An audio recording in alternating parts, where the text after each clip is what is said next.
doing this. Let me share my. Okay, yeah.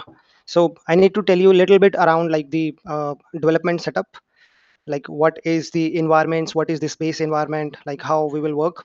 So assume this blue as your Windows server or Linux or a Mac. This blue We thing. can see your screen, copy. You can't. Okay. Yeah, we can. Yeah. Let me share it again. Okay, I have shared full screen. Then entire screen. Okay, you have to. Okay, now. Yes. Yeah. Okay, nice. So the aim here is to make you understand. You all have seen that base was coming, right? What is that mean and how to work with that? So assume this outer box as your Windows machine or a Linux machine or a Mac machine. Okay, this blue area. In this, you install Anaconda and you install VS Code. And by default, when you're working, you're selecting this base environment. Okay, in this base environment, you have created one file.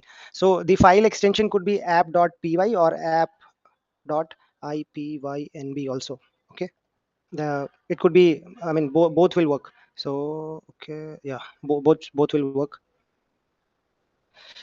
Okay, so yeah, so this is your base environment. This is your file. I mean, it could be any name. I'm using app.ipynb. So for you, like, I mean, we just created test.ipynb. So this is application is working in the green area in the base environment. So what does this environment means? It is creating a isolated kind of a folder. So when you have in your Windows or in your Mac or in any system, you have multiple folders, right? So you segregate your certain items, maybe your documents, okay, maybe your office files, maybe your projects into separate folders, right? Those folders are separated from each other, they are isolated from each other. So you tend to put certain information in certain folders, right? So assume like that.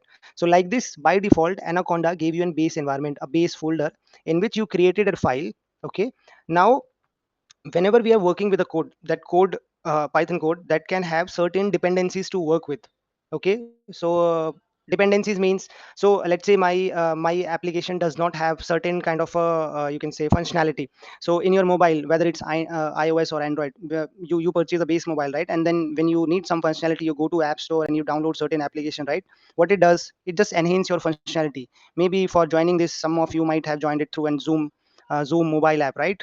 So in the similar way, what that Zoom mobile app has done, it gives you a functionality to connect to this meeting. So in the similar sense, when your application code needs certain dependencies, which is already developed by the Python community, it's already readily freely available to you. So we can use these libraries or functionalities to increase the functionality of our code. We just have to call them. We just have to install them. The way you install, I mean, there is a command which we you I mean which we will use to install them. But the point I'm here trying to make is, you designing a code which requires certain things which is not readily available in the code. So you install certain dependencies and you running whole this in base environment. So when you install these dependencies, that will install only in this base environment whichever you have selected. If you have multiple environments, right? So let me show you my okay, so see, for you it's base. For me, if I select, okay, let me see if it refresh. Yeah, for me, if you see, there are multiple environments, I can choose any one. So why I have created multiple environments, why don't I am working only with the base environment? Because my different application code has different requirement.